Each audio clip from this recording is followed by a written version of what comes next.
A man came up to Jesus, basically escalating something that the disciples could not fix. Think of the disciples as level 1 and Jesus is the next level.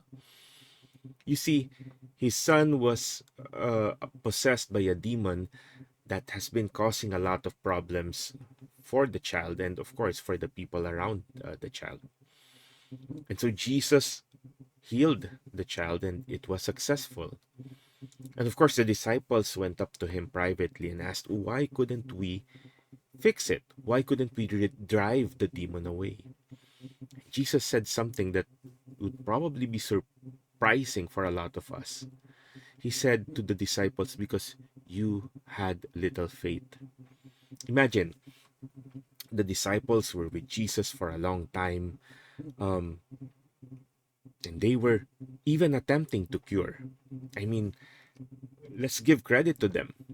That they attempted to heal means that to a certain extent they had that belief that Jesus has given them the power. But Jesus is telling them, you had little faith.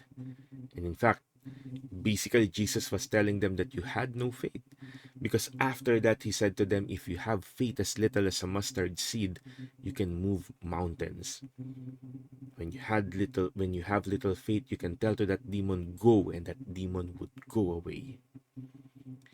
But before we uh, jump to conclusions, let's also reflect in our lives.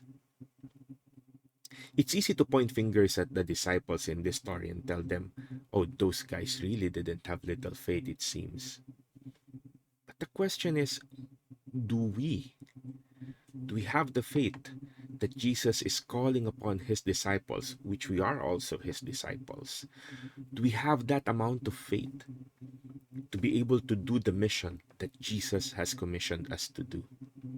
How many times have we doubted uh, whether we can do something or not?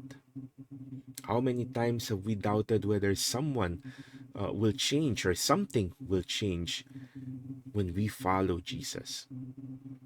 How many times have we gone the wrong way because we doubted that doing things the right way will produce good results?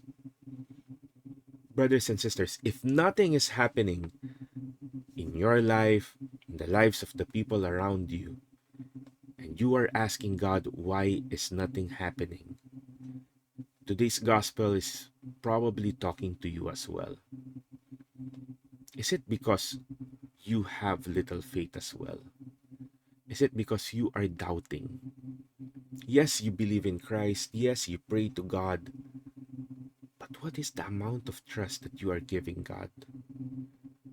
It's easy to say, I trust God. From the mouth, yes.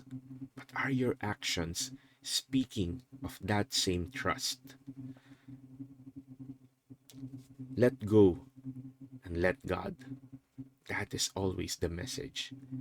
And nothing will happen unless we believe and unless we trust God.